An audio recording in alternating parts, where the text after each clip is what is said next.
En el nombre del Padre, y del Hijo, y del Espíritu Santo. Amén.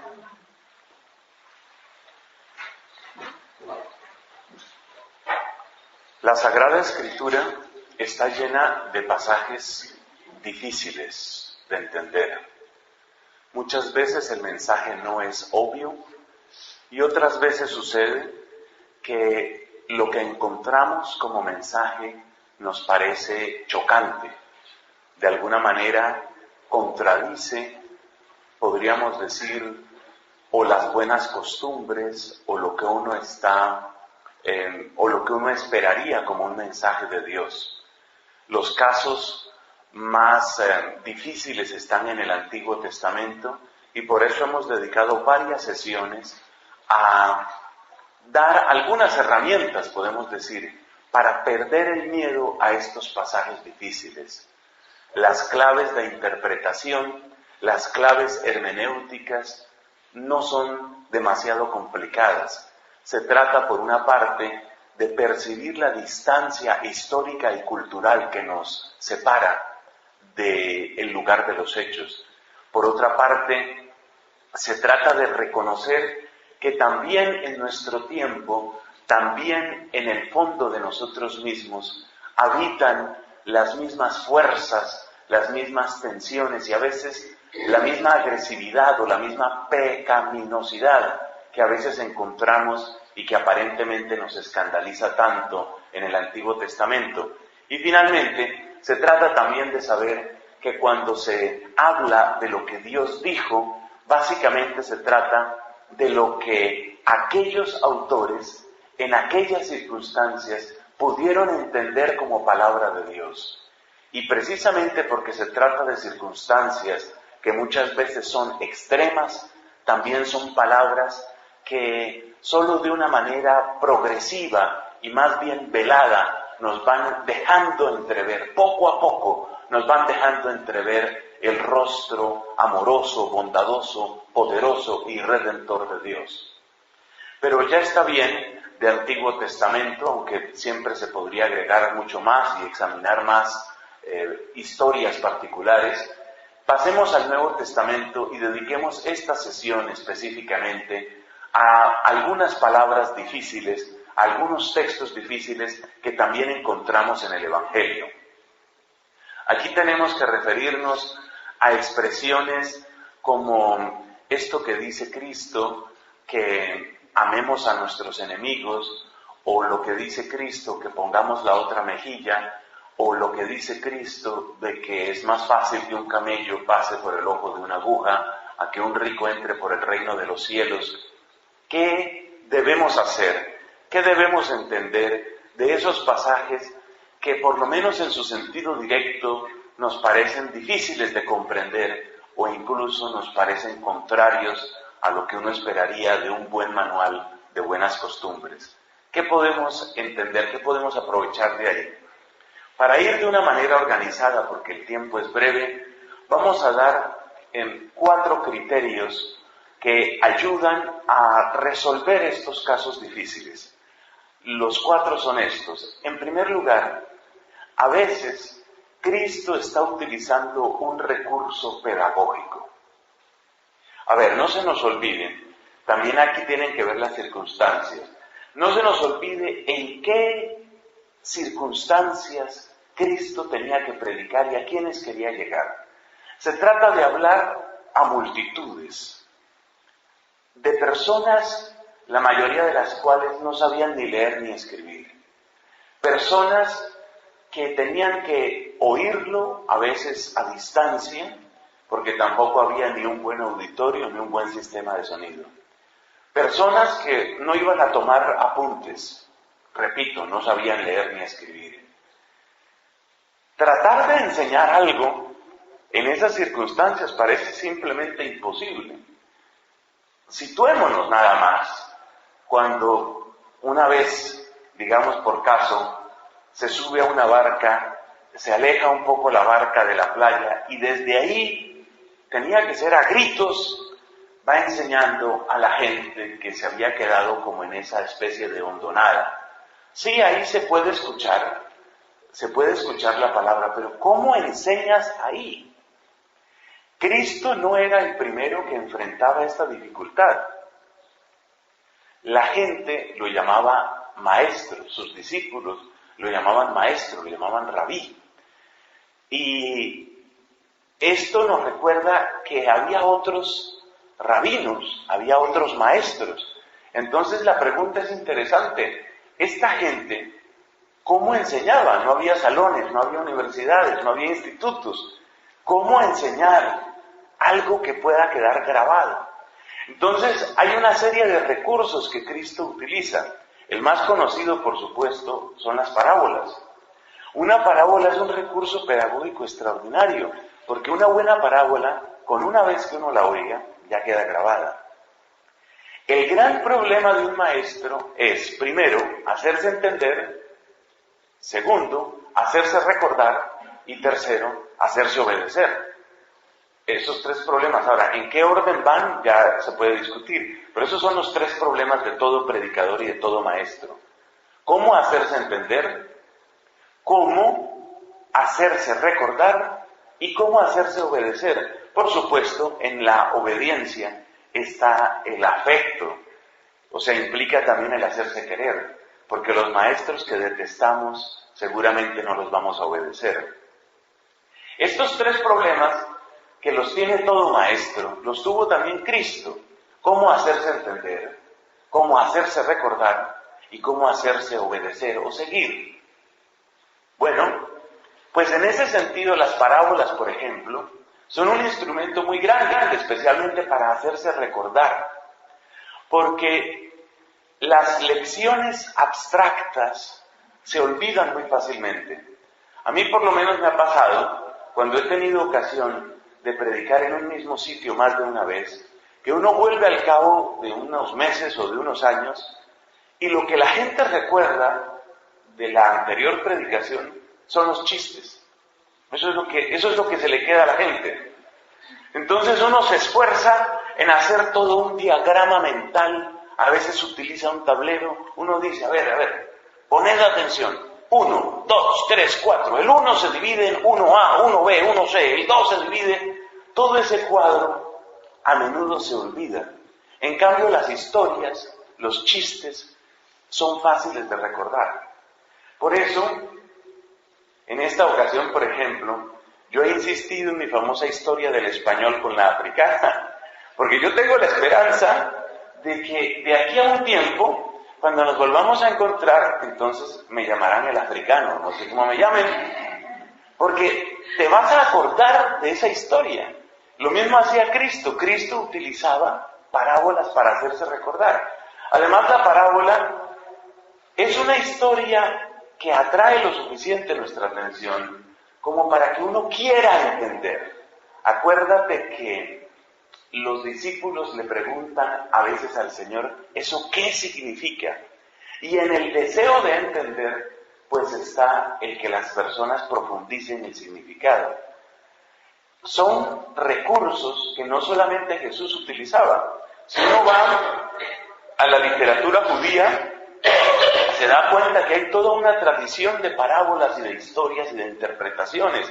Muchas de ellas se encuentran, por ejemplo, en esa deliciosa recopilación de escritos y de narraciones que es el Talmud. El Talmud judío es eso, es una recopilación de historias, muchas de las cuales tienen un parecido no lejano con lo que hacía Jesús. Pero aparte de las parábolas, hay otros recursos para hacerse recordar. Frases como esta: el Hijo del Hombre será entregado en manos de los hombres. Eso tiene no solamente una rima, especialmente si se pronuncia en arameo, cosa que yo no sé cómo se hace, pero lo he leído. Si eso se pronuncia en arameo, eso tiene una rima, y además no es tan difícil de recordar: el Hijo del Hombre en manos de los hombres. Es una frase que se queda con uno. Es como un eslogan, lo que hace el mercadeo para que a nosotros se nos graben las cosas.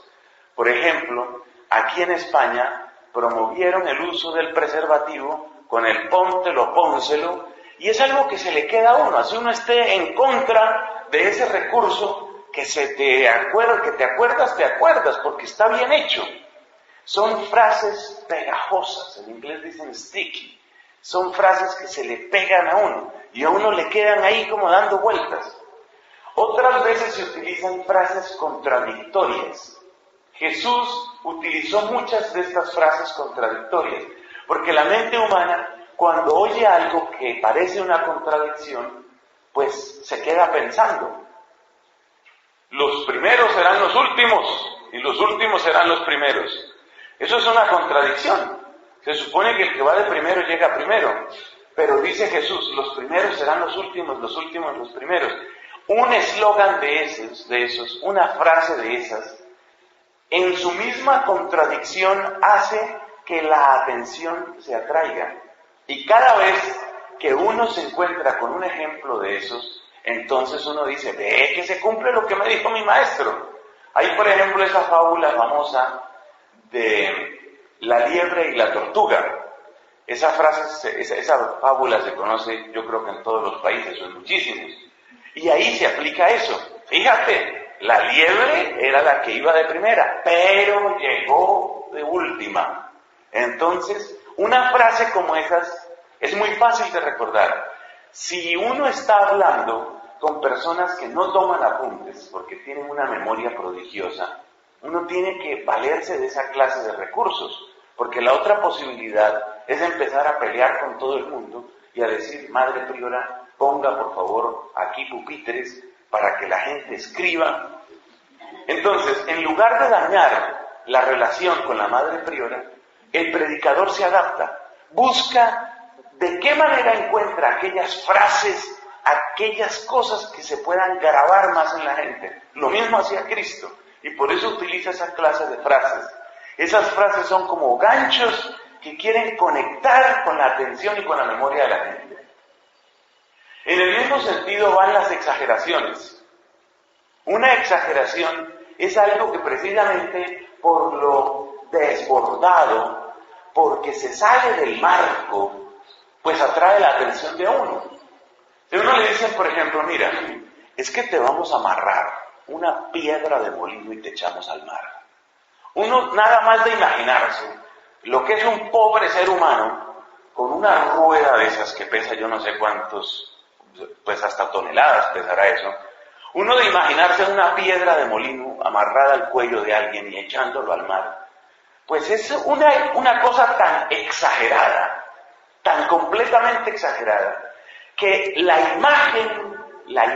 sola imagen de la persona con su ruedota de molino, ya se le graba a uno. En la misma categoría entra aquello del camello y la aguja. Cuando a uno le dicen un camello, una aguja, uno dice, no hay manera, es que no hay manera. La exageración es tan grande que la imagen le queda grabada a uno. Entonces, siempre nos han dicho que Jesús es el divino maestro, que Jesús es el maestro de maestros. Pues miremoslo en acción. Este es un maestro en acción, utilizando los recursos como los que hemos dicho, parábolas, contradicciones, enigmas, juegos de palabras, exageraciones. Si uno toma una exageración de esas, y trata de entenderla de un modo muy literal, es como cuando si uno toma un chiste e intenta entenderlo de un modo muy literal, se daña. El chiste tiene como su propia lógica y no se puede interpretar demasiado al pie de la letra porque se daña. Esto sucedió, como ustedes saben, con la historia de Santo Tomás y sus estudiantes. Y le salieron los estudiantes a la ventana por hacer un juego con él y entonces dice, mira que hay una vaca volando. Y sale Tomás a mirar la vaca volar. Y todo el mundo guau, riéndose porque le habían hecho ese chiste a Tomás. Y entonces él dice, bueno, a mí me pareció más lógico que volara una vaca a que un fraile dijera mentiras. Entonces, con esa manera de obrar, pues ya les dañó el chiste, porque ya le metió la lógica. Lo mismo sucede con esto. Si uno le mete demasiada lógica, a ver si es que hay alguna cultura donde hagan agujas de 3 metros de alto, pues ya daña la imagen. La imagen es así, exagerada, brutalmente exagerada.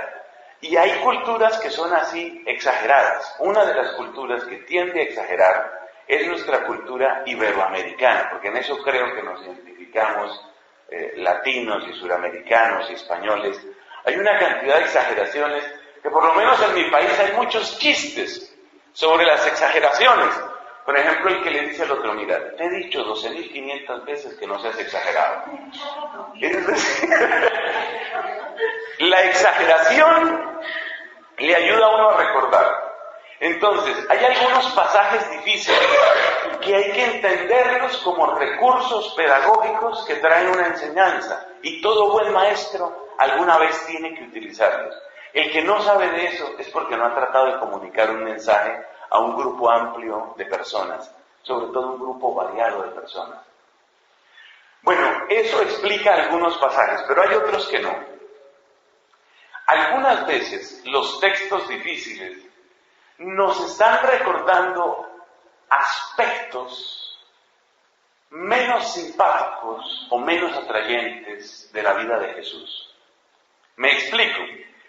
Como Jesús es un manantial de verdad y de vida, como Jesús es una fuente inagotable de inspiración, lo que suele suceder es que cada uno de nosotros va donde Jesús y se fija en algo. Entonces, a una persona le llama la atención que Jesús es como un poeta. Por ejemplo, el padre Jesús Espeja, que ustedes seguramente conocen, ha escrito un libro sobre eso, sobre Jesús como poeta. Pero Jesús es un maestro de vida, y Jesús también es un taumaturgo, y Jesús es un modelo de oración, y Jesús es sumo sacerdote, y Jesús es buen pastor, y Jesús es el mejor amigo de sus amigos, y Jesús es esposo del alma, y Jesús es el siervo de Dios, y Jesús es el valiente que frente a los poderes opresivos de aquella época se planta y dice unas cuantas verdades. Entonces cada uno de nosotros, de un modo muy natural, empieza a enamorarse de un aspecto de Jesús. Seguramente una persona con una gran tendencia mística mirará en Jesús, por ejemplo, eso que mencionamos, esposo. Él es mi esposo, bellísimo. Espiritualidad esponsal. Y esto se da en hombres y en mujeres. Se da en un San Juan de la Cruz o se da en una Santa Catalina de Siena. ¿El peligro cuál es? El peligro es que uno, cuando ya mira a Jesús desde una determinada perspectiva, ya quiere quedarse solamente con ella. Y entonces, por ejemplo, el que mira en Jesús un revolucionario social, o sea, alguien que busca un orden más justo, especialmente para los más pequeños y los más pobres y los excluidos, entonces ya quiere encontrar en todos los pasajes de Jesús la parte que a él le gusta. Y como a él lo que le gusta es que Jesús le da la vuelta a la pirámide social, entonces va a decir que la Eucaristía es una revolución social, que la cruz es un mensaje social, que el partir el pan es un mensaje de compartir para que haya para todos. Y todo lo reinterpreta desde la óptica que le gusta. Afortunadamente para nosotros, los textos del Evangelio son suficientemente claros y variados como para que sea difícil esta clase de juego interpretativo. Por ejemplo, ahora está muy de moda en Europa, en Estados Unidos, está muy de moda el pacifismo. No a la guerra, nunca la guerra, jamás la guerra. Nada, guerra no.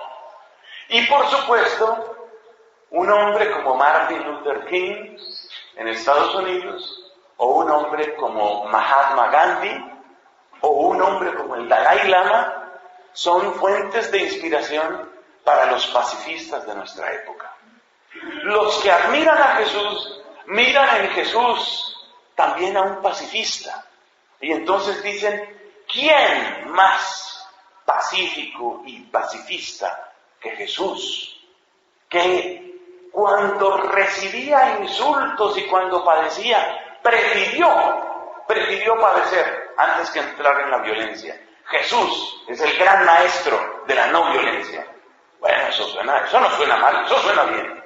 Jesús, el gran testigo de la no violencia, el que fue como cordero al matadero, el que en silencio soportó el castigo que ni siquiera merecía. Jesús, el líder de la no violencia. No tan rápido. Ahora me voy a otras páginas y encuentro a Jesús diciendo estas palabras. Hipócritas, raza de víboras, sepulcros blanqueados. Bueno, eso ya no me suena tan pacifista. Pero fíjate por qué no me suena pacifista. No me suena pacifista porque yo he creído, y entonces el error es mío, yo he creído que yo puedo encerrar todo lo de Jesús en la palabra pacifista. Como yo cometo el error de suponer que todo Jesús cabe en la palabra pacifista, entonces hay una cantidad de textos que ya no me funcionan.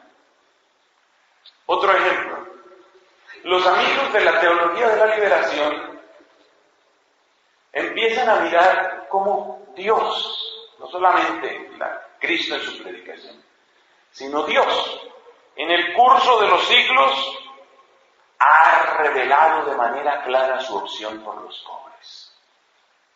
El libro del Éxodo, el gran libro de la liberación. Dios que vence al tirano opresor y que saca a su pueblo oprimido. Es una belleza, es una poesía, es una maravilla. Bueno, ¿y ahora qué hago yo con los textos de la primera carta de Pedro que dicen, esclavos, sométanse a sus amos? Ay. Ahora qué hago yo con toda mi teología de la liberación. Entonces, un error que se comete, y este error es muy común, y se ha cometido en todas las épocas, esto no es solo de ahora, es lo que se llama el canon dentro del canon. El canon de la Biblia pues son los 73 libros que conocemos. Pero cada uno de nosotros va haciendo el canon dentro del canon, o sea, uno va escogiendo sus libros que sí le gustan. Por ejemplo, hay personas que, no, eso de Antiguo Testamento, eso con tanto incesto y guerra y sangre y de todo, no, yo me quedo cuando esté Jesús solo en oración, orando Jesús. ¿Y por qué le vas a quitar a la Biblia? Hombre, uno que otro de güey no cae mal. Eso está también ahí, ¿por qué se lo vas a quitar? ¿Por qué se lo vas a quitar? Ahí está. No, es que a mí me gusta únicamente Jesús en el huerto, orando, sudando sangre. Eso es lo único que a mí me interesa. Pues mal, estás haciendo un canon dentro del canon. O sea, tú estás diciendo, borren de la Biblia. En muchas partes del mundo hay un líquido que se llama, un corrector que se llama liquid paper, me imagino que aquí lo hay también. Es una cosa blanca que se echa, por ejemplo, para que no se vea lo que está escrito. Entonces hay gente que quiere echarle liquid paper, que no sé cómo se llame aquí. ¿Aquí cómo lo llaman? Corrector, eso, mejor todavía. Entonces, hay gente que quiere echarle corrector a más de media Biblia. Que Salomón tenía 900 esposas. ¿Qué es eso? Eso no sirve para nada, eso no edifica, eso no ayuda, eso no sirve sino para perturbar mi contemplación pacífica. No dejan contemplar en paz. Quita esos 900. A quitarle las 900 esposas a Salomón. Ahí está. Eso no quiere decir que mi atención tenga que estar en las 900 esposas, pero algo me quiere decir Dios con eso. Entonces yo no lo puedo borrar. Lo mismo sucede, y más con la persona de Jesús. Como Jesús es un personaje tan importante para la humanidad, entonces hay gente que dice, Jesús el pacifista. Pero salen unos pasajes que no encajan por ninguna parte. Entonces Jesús es revolucionario. ¿Y qué hago cuando dice que perdone a los enemigos y que ame y que ore? Jesús, aprendamos esto de una buena vez, Jesús no cabe en ningún cajón, no cabe en ningún huequito chiquito donde nosotros queramos decir, ahora ya entendí a Jesús. Jesús es más grande que todo eso. Muy bello si tú quieres mirar a Jesús como el maestro, pero no es solo un maestro. Él muchas veces habla más a través de sus obras que de sus palabras. Entonces no lo llame solo maestro. Hay gente, por ejemplo, ahora en mi país y en uno que otro lugar, hay gente que está fascinada con el aspecto de Jesús como exorcista. Tenemos un par de sacerdotes en mi país, sacerdotes, pues a ver, ejemplares, no estoy diciendo que sean unos locos ni unos tontos, pero gente que está haciendo exorcismos prácticamente cada semana. Bueno, también se necesita, es parte del ejercicio de la caridad, ¿no? Es parte de la proclamación del reino de Cristo. Pero es que hay veces que ya casi se vuelve una moda, perdón lo que estoy diciendo, pero se vuelve casi una moda. La liberación, el exorcismo, la liberación. Jesús como el que vence al demonio. Y es verdad, Jesús es exorcista. Pero yo no voy a tomar todo como exorcismo. Entonces la Eucaristía es el exorcismo y el bautismo es el exorcismo. ¿Y qué estaba haciendo Jesús en las bodas de Caná? Exorcizando. Espérate que está un poco forzado eso. Otros, en cambio, no quieren que se mencione el tema del demonio para nada, porque para ellos el demonio no existe. Para ellos el demonio es un modo mitológico de hablar de la maldad humana o de la maldad del mundo. Entonces ellos todos dicen, mira, eso era enfermedad psicológica, eso era problema psiquiátrico, ¿ves? Quieren recordarle una parte al ministerio de Cristo. No se lo quites. Jesús es exorcista. Jesús es taumaturgo, es maestro, es amigo, es esposo, es pastor, es príncipe, es rey, es sacerdote, es muchas realidades. No te va a caber este Jesús nuestro que llena el universo entero, no te va a caber en un cajoncito así chiquito donde tú digas, aquí tiene que quedar todo lo que es Él. Para mí, un alma contemplativa es el alma que no le pone condiciones a Dios. O como dicen bellamente, esa frase la he oído en varios lugares, el alma, la persona que deja a Dios ser Dios. Ser contemplativo no es que Jesús me alimente lo que a mí me gusta, como a mí me gusta pensar en el buen pastor y que yo soy una ovejita. Entonces, así tengo que mirarlo todo. Él es mi pastor y yo soy su oveja. Y yo voy ahí. Pero detrás de eso, ¿no será que estás escondiendo una cierta pusilanimidad? Porque también hay que ser oveja, pero también hay que tomar a veces resolución. Cuando Jesús dice, así como el Padre me envió, así os envío yo. Os envío yo y os envío como ovejas en medio de lobos. Pues ahí no es solamente que soy la ovejita, ¿no? Yo me acuerdo de una señora en un grupo de oración tan bella, vive todavía la señora y seguramente está más bella todavía en esa espiritualidad de ella. Todo era, ella siempre que oraba, porque era en este espíritu de los grupos carismáticos, entonces la gente ora en voz alta, no comparte su oración, pero ella siempre que oraba, ella siempre se sentía una ovejita que el Señor la había cargado, la había puesto sobre los hombros. Entonces ya uno sabía que cuando la señora, vamos a llamarle la señora Claudia, cuando la señora Claudia iba a empezar a hablar, ya va la ovejita otra vez. Ser contemplativo, por supuesto que significa conectar con un aspecto del misterio de Cristo. Cada uno, de acuerdo con su historia y con sus circunstancias, conecta más fácilmente con una cosa que con otra. Pero ser verdaderamente contemplativo es no limitar a Cristo en el aspecto o en la mirada o en la faceta que a mí me gusta. Como a mí me gusta que Cristo sea el pastor y que yo sea la ovejita que no hace nada, sino ahí respirar. Se limita a respirar. Entonces, no. Eso puede convertirse en un pretexto para una pasividad que tal vez no es lo que Cristo quiere.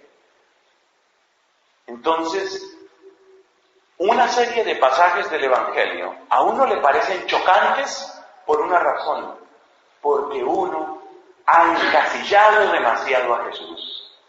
Entonces, bienvenidos esos pasajes, bienvenidos, porque en esos pasajes uno se abre a una realidad nueva de Jesucristo. Llevamos 2 explicaciones. Estamos hablando de los textos difíciles en los evangelios. Y hemos dicho que a veces son difíciles en razón del recurso pedagógico que Cristo está usando. Y ahora hemos dicho, a veces son difíciles porque Cristo se te está saliendo de la casilla donde lo metiste. Y así como Cristo no lo pudieron encerrar en el sepulcro, pues tampoco tú lo puedes encerrar en tu casilla mental. Déjalo salir.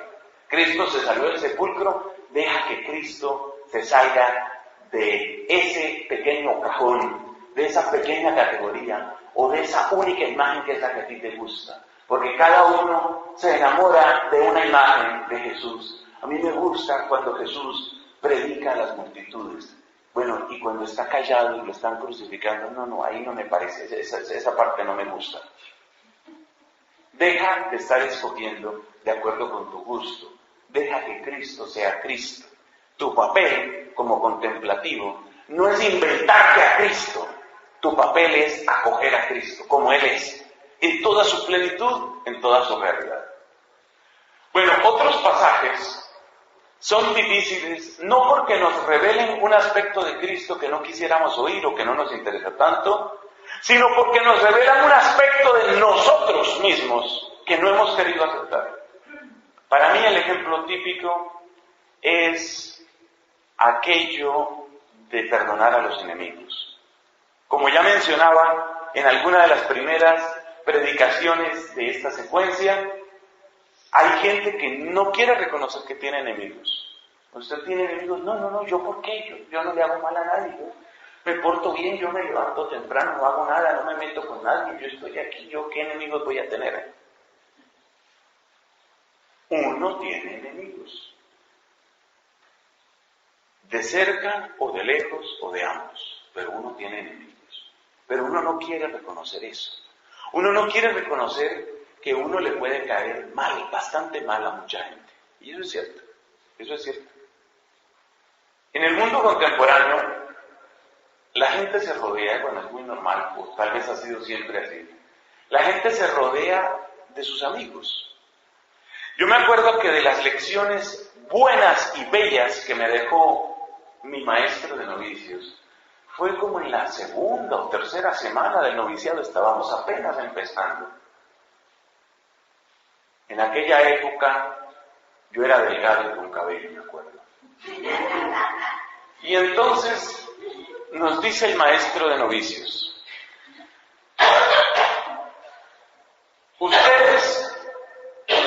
ustedes no se conocen a sí mismos. Muchas veces él utilizaba ese recurso pedagógico. Eso en lenguaje de la Biblia se llama la diatriba. La diatriba es lo que en España llaman meterse con alguien. La diatriba es, de alguna manera, perturbar o lastimar la aparente paz que tú tienes para ver qué es lo que tienes dentro. Es una cosa riesgosa. Por ejemplo, un texto que estamos leyendo estos días, la carta de Santiago, es casi toda diatriba. Es a meterse contigo, es a chuzarte, es a punzarte, a ver qué es lo que hay dentro de ti. ¡Ricos! Vuestra riqueza está podrida. Eso es meterse con uno. Y entonces uno dice, oye, pero ¿y este qué le pasa? ¿Por qué está tan alterado? Corrector, a ver. Acabar con eso, borrarlo. Pero ahí sigue. Y después de que te mueras y te entierren y saquen tus cenizas y ya tu nombre se haya borrado, ahí sigue la carta de Santiago. Así que te conviene entenderla. Más te conviene a ti entenderla que tratar de borrarla. La diatriba, ¿no? Entonces, mi maestro de novicios a veces utilizaba ese recurso, el recurso de la diatriba, que es muy útil sobre todo cuando uno es soberbio. Yo en esa época pues no tenía nada de soberbia, yo era muy humilde.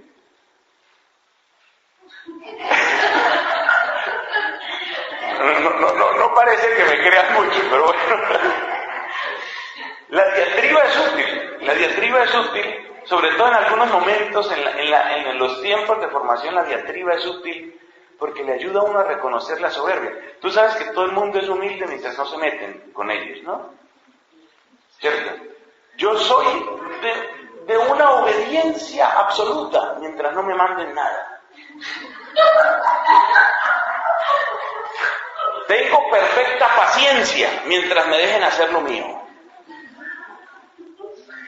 Casto como ninguno si no hay tentación. Con esas virtudes, ¿cierto? Con esas virtudes, ¿para qué defectos? Entonces la diatriba es un recurso, Jesús también lo utiliza. Por ejemplo, cuando dice en las controversias del capítulo 5 del Evangelio según San Juan, cuando se enfrenta con los judíos y les dice, os conozco y sé que en vosotros no habita el amor de Dios. Yo no sé qué harán los pacifistas con una frase de esas. ¿Qué tal ese juicio? La diatriba es meterse con la otra persona y obligarla a reaccionar. Os conozco y sé que en vosotros no habita el amor de Dios. ¿Qué vais a buscar la gloria de Dios vosotros? Si andáis persiguiendo los unos la gloria de los otros. Eso es pura diatriba. Ay, Jesús, como un manso cordero, mejillas sonrosadas, manos suaves, orando. El mismo Jesús que tiene las mejillas sonrosadas es el Jesús que se enfrenta con estas autoridades y entra en diatriba con ellos. Bueno, no más introducciones. El maestro de novicios decía, ustedes no se conocen a sí mismos. Imagínate, a esas edades, uno que cree que tiene todo dominado, ¿no? Uno domina el mundo. Y viene este viejito, porque ya era viejito en esa época, viene este viejito con que yo no me conozco. ¿De dónde aquí? Que yo no me conozco. Entonces, ¿qué? ¿Ahora me conoce él o qué? Y dice el viejito, ustedes no se conocen y la razón por la que no se conocen es porque ustedes se rodean únicamente de las personas que los quieren. Y cuando uno se rodea únicamente de los amigos, y cuando uno se rodea únicamente de las personas que lo aceptan a uno, y cuando uno se rodea de la gente que piensa como uno nunca se conoce. Porque uno llega a conocerse, es en medio de la prueba, la dificultad, la tentación, la confrontación, el debate.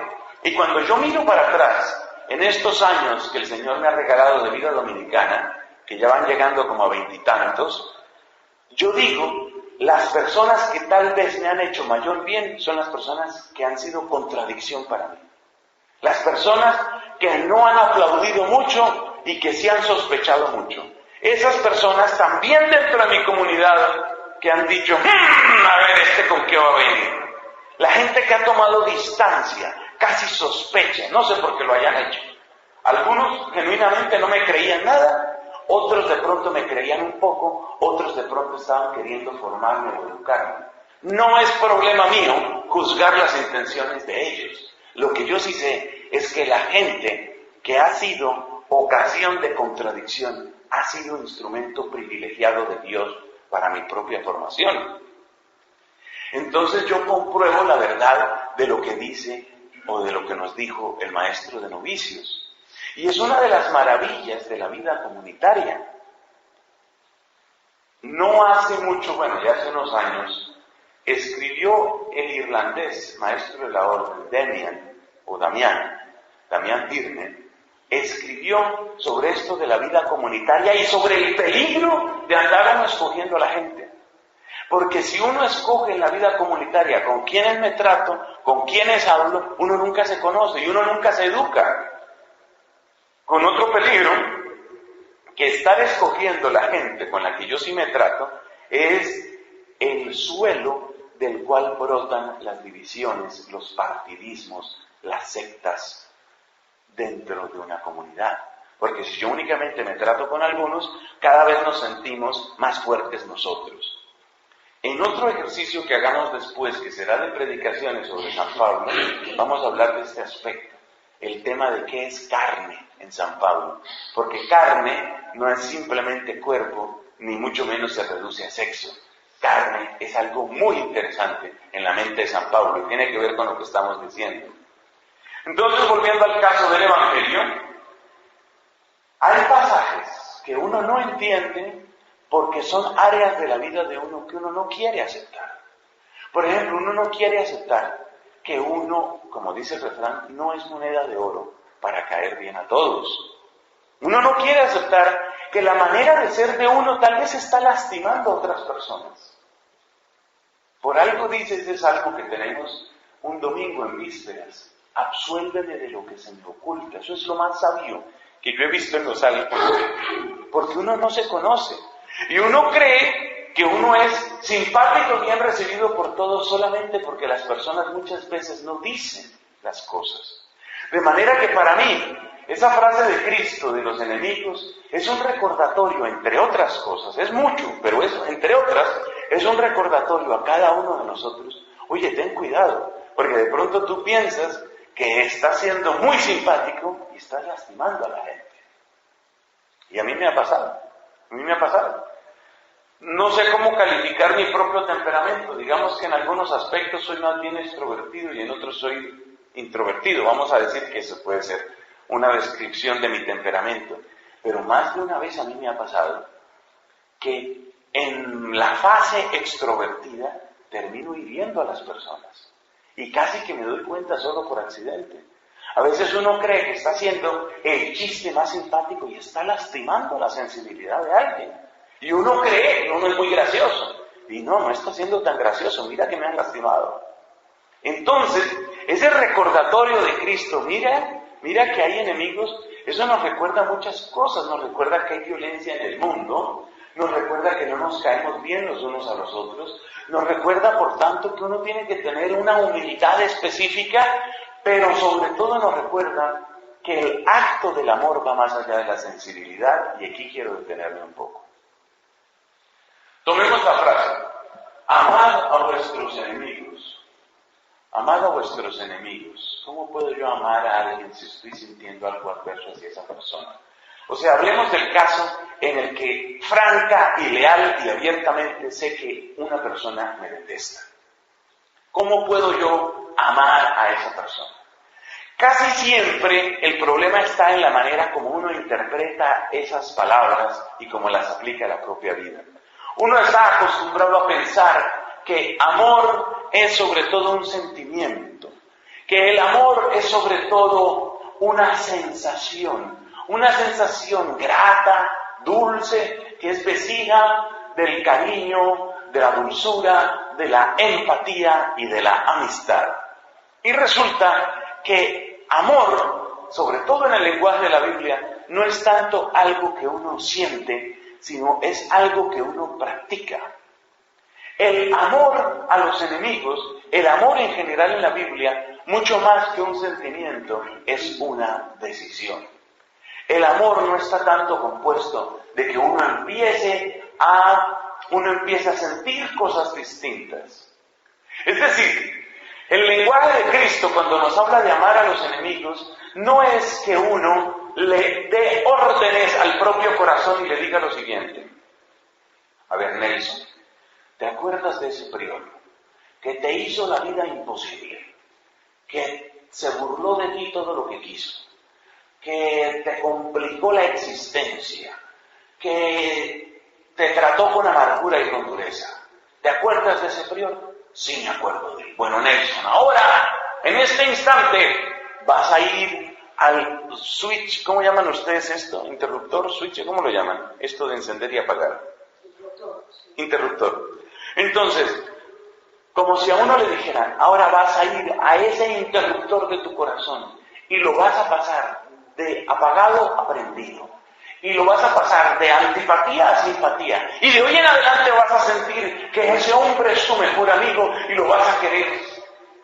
No. El mandato de Cristo no es un mandato en la escala o en el nivel de los sentimientos. Esa interpretación del amor como sentimiento, como sensación, es una cosa relativamente reciente en la historia de la humanidad.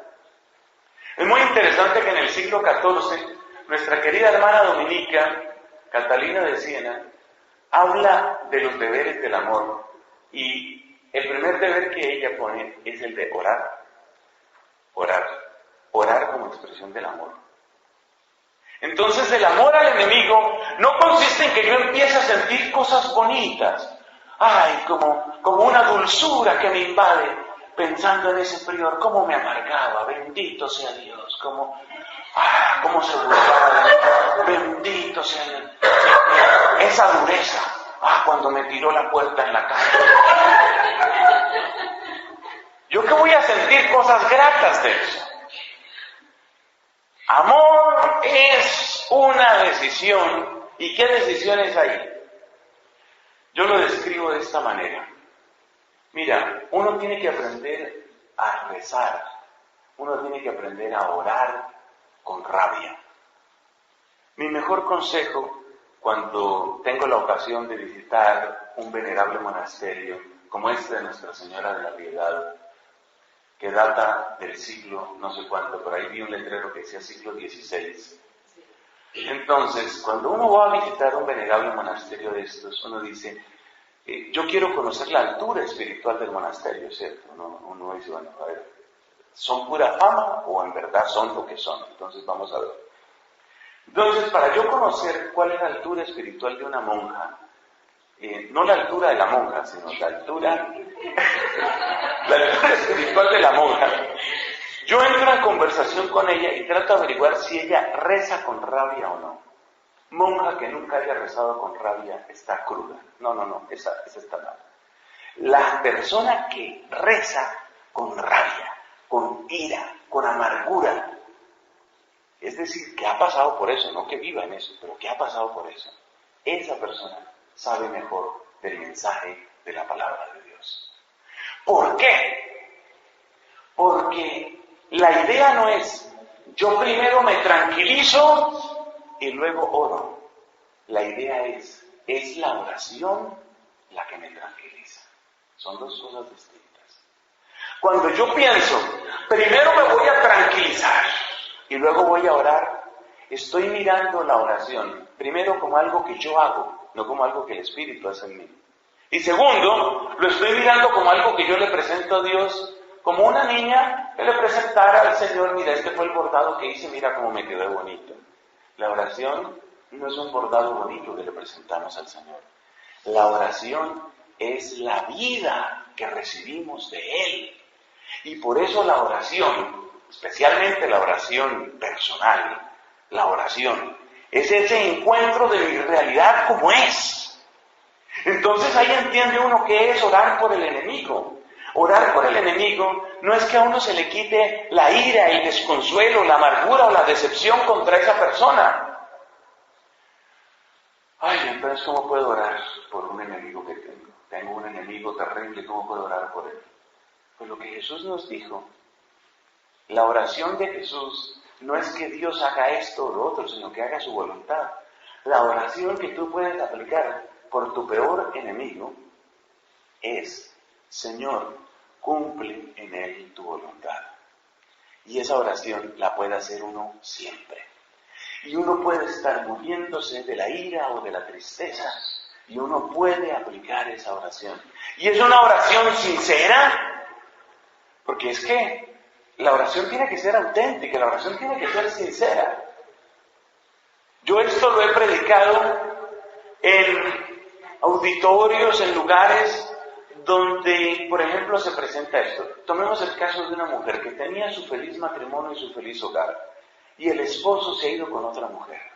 Ahora le vamos a decir a la que estaba casada y fue abandonada, le vamos a decir, ahora tú ora por esa otra mujer. Y eso es lo que dice Jesús. ¿Ahí qué oración se va a decir? Señor, te pido que ella sea feliz.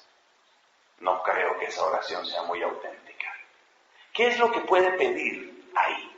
¿Qué se puede pedir por los secuestradores de mi padre? A ver, ¿qué puedo yo pedir por ellos? ¿Qué puedo pedir por los enemigos de la familia?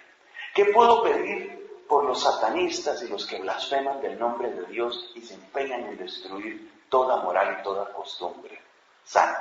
¿Qué puedo pedir por ellos? Pues yo no voy a sentir cosas dulces por la mujer que me destruyó mi hogar. Jesús no me está diciendo, mira, llénate de dulzura por esa doncella. Mírala y piensa que ella tal vez sea feliz. No, ese no es el mensaje de Jesús. Si uno va a mirar, si uno va a leer el mensaje de Jesús en el plano de emociones y sentimientos, no tiene ningún sentido. Tanto el amor como la oración de los que nos habla Jesús están muy en el plano práctico, concreto, real, que es el del mundo que conoció Jesús. Es un mundo sin demasiadas elaboraciones psicológicas. Es un mundo de lo tangible, de lo real, de lo práctico, de lo concreto. Entonces, ¿cómo puede orar una mujer por la otra que se llevó al marido? ¿Cómo puede orar? Señor, cumple en ella tu voluntad. Haz en ella lo que tú ves que tienes que hacer. Tú sabrás qué haces con ella. Es esa oración de entrega radical, la que al mismo tiempo es auténtica en cuanto a lo que yo estoy sintiendo y es evangélica porque es lo que el Señor me ha mandado y es, aunque no lo parezca, un acto de amor. Porque lo mejor que le puede suceder a esa mujer es que Dios cumpla en ella su voluntad. Y seguramente la voluntad de Dios pues será que ese adulterio termine, seguramente. ¿De qué manera? ¿Cómo terminará? ¿Cuándo terminará? ¿En qué circunstancias? Dios lo sabe. Entonces fíjate cómo esta clase de frases difíciles de Cristo, cuando uno las empieza a desmenuzar, descubre una cantidad de cosas. Uno descubre que hay áreas del corazón de uno que uno no ha querido aceptar. Uno no quiere aceptar que hay gente que le cae mal, uno no quiere aceptar que uno le cae mal a algunas personas, uno no quiere aceptar que uno tiene enemigos gratis. Por el solo hecho de ser de Cristo ya tú tienes enemigos. Ya hay gente que le parece ridícula tu consagración. Por el solo hecho de que tú estás aquí, ya eso es ridículo para mucha gente. Ya eso es absurdo, ya eso es detestable. Por el solo hecho de que crees en Cristo y quieres ser fiel a la iglesia, ya hay gente que piensa, pues esta tendrá que ser de derecha, tendrá que ser franquista, tendrá que estar buscando la cristiandad, tendrá que ser... Y son una cantidad de juicios injustos. Pero estamos sometidos a eso dentro de una sociedad donde hay tanto prejuicio. Pues bien, ya que tenemos enemigos y ya que hay que aceptar que uno tiene enemigos y que uno tiene gente que lo odia y que lo detesta y que no se lo aguanta, entonces, ¿qué es lo que hay que hacer? Pues orar y amar. ¿Y amar qué es? Hacer el bien, buscar el mayor bien posible para esa persona. Amar, nos explica Santo Tomás cuando habla del amor de benevolencia, que es como la cumbre del amor. De esto habla también el Papa Benedicto en su encíclica, Dios es amor, ahí habla de este amor.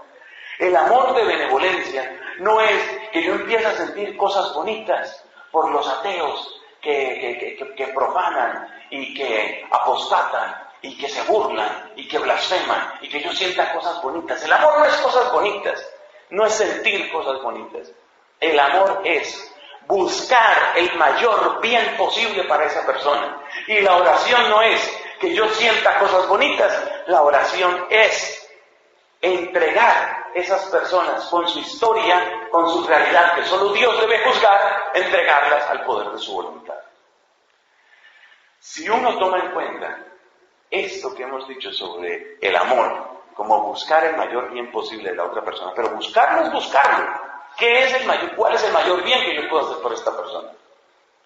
Y orar no consiste en que yo sienta cosas bonitas, sino fundamentalmente en que yo busque y suplique por el cumplimiento de la voluntad de Dios. Si yo tengo en cuenta esas dos cosas, los pasajes más difíciles del Evangelio, en cuanto a lo que Cristo nos manda, esos pasajes dejan de parecer absurdos y empiezan a parecer enseñanzas que nos revelan de nuestro propio corazón. Llevamos tres recursos para entender pasajes complicados de los evangelios y de la enseñanza de Jesús y de los apóstoles. Los tres recursos son, primero, algunas veces Se trata de pedagogía, las exageraciones, las contradicciones, las parábolas. Segundo, algunas veces el pasaje es difícil porque se sale del reducido esquema en el que yo he querido meter a Cristo. Solución: amplía tu esquema. Deja que Cristo desborde tus expectativas. Tercero, a veces las palabras que me dice Cristo son difíciles de entender porque me obligan a asomarme a una realidad humana que yo no quería aceptar. Una realidad humana que me cuesta trabajo. El tema típico es los enemigos, y eso está relacionado con dos palabras: orar y amar. Solución: entender que el amor no es tanto lo que yo sienta, sino el amor en el nombre de Dios, así como Él nos ha amado, es buscar el mayor bien posible para la otra persona. Y la otra palabra es orar. Y la respuesta es: la oración no es un bordado bonito que le presento a Dios, mira lo bien que yo oro. No. La oración es la vida que Él me da a través del don de su Espíritu, y por consiguiente tiene ante todo un objetivo: suplicar que se manifieste su gloria, suplicar que se cumpla su voluntad. Cuando uno entiende esto, resulta no solo posible, sino natural orar por los enemigos. Llevamos 3 recursos. El último recurso, el cuarto, es también el más breve. En algunas veces, en algunas ocasiones, Jesús parece pedir cosas que son imposibles. Os digo que el que llame renegado a su hermano merece la pena del fuego. Y yo creo que de pronto no ha dicho palabras más graves que renegado. No sé ustedes tienen cara de que no dicen nada. Pero por lo menos en el caso de este pecho, pues sí han salido palabras más graves que esas. Y en la misma línea van otra cantidad de palabras de Cristo, el sermón de la montaña, las bienaventuranzas. Las bienaventuranzas. Se dice, y con toda razón, que las bienaventuranzas son el corazón, el centro, el resumen del Evangelio. Pero ¿quién puede decir que ha llevado una vida según las bienaventuranzas? Eso no es tan fácil. Y en la misma línea va, por ejemplo, lo del matrimonio. Lo que Dios ha unido, que no lo separe el hombre. A veces parece que el Evangelio nos está pidiendo imposibles. Y lo de la otra mejilla son imposibles. ¿Por qué Jesús nos pide esos imposibles? En parte puede uno decir, bueno, es un recurso pedagógico. Lo de la otra mejilla puede parecer un recurso pedagógico, sobre todo porque cuando a Jesús le golpean en su pasión, Él pregunta: si he dicho mal, dime en qué, y si no, ¿por qué me pegas? O sea que, en ese sentido, bien parece que cuando habló de poner la otra mejilla, sobre todo nos estaba enseñando, dando una enseñanza con ese ejemplo concreto. Pero lo del matrimonio no parece que sea un recurso pedagógico, y las bienaventuranzas no parece que lo sean. Entonces, ¿cómo podemos interpretar esos pasajes que nos hablan de algo que es como imposible? Como imposible. Cuando dice, por ejemplo, en la primera misión a los apóstoles que ni siquiera lleven túnica de repuesto, que no lleven dinero, que no saluden. Es una cosa tan exagerada, tan completamente exagerada. En el tiempo de nuestro Padre Santo Domingo, hubo algunos que intentaron practicar eso así a la letra. Eso es lo que el Padre Viquer llama el evangelismo propio de los siglos XII, XIII. De pronto se puede ampliar un poco hasta el XI y el XIV. Fue una tendencia a tomar el evangelio sine glosa, tal cual suena. Si ahí dice que es una sola túnica, pues una sola túnica será. Y si ahí dice que no tengo que saludar a nadie por el camino, pues no saludaré a nadie. Es un poco, tiene su belleza. Nuestro Padre Santo Domingo practicó ese evangelismo en una proporción altísima. Tiene su belleza, pero también tiene sus límites y a veces puede parecer casi ridículo. Por ejemplo, eso de que no voy a saludar y eso, no, y entonces ahora sacudir el polvo de las sandalias, y si no utilizo sandalias, entonces, bueno, será de las zapatillas, sacudir las zapatillas. Ya llega un punto en el que se vuelve como ridículo, pero el evangelismo tiene su belleza. El objetivo del evangelismo indudablemente no es dar una receta, el objetivo del evangelismo tiene que ser otra cosa. ¿Qué pretende el evangelismo? ¿Y qué pretenden esos estándares, esos niveles tan altos que pide Cristo?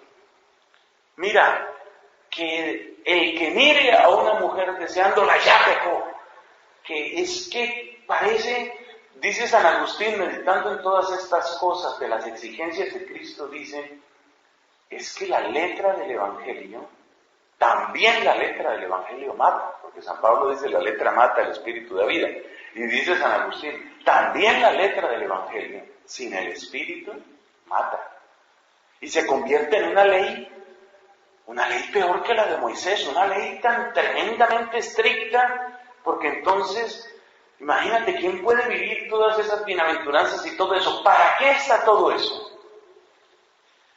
Yo creo que Mateo capítulo 19 nos da una clave. Jesús, cuando se encuentra con el joven este rico, le dice que venda todo, que lo dé a los pobres, y hace el elogio del celibato. Y llega un momento en el que Jesús como que iba subiendo la exigencia, y entonces le dicen los discípulos, entonces, ¿quién podrá salvarse? ¿Quién podrá salvar con todo eso?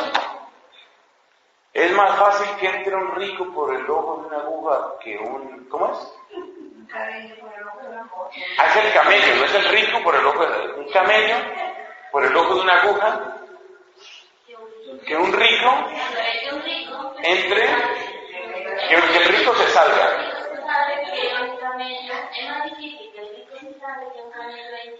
Ahora sí, muchas gracias.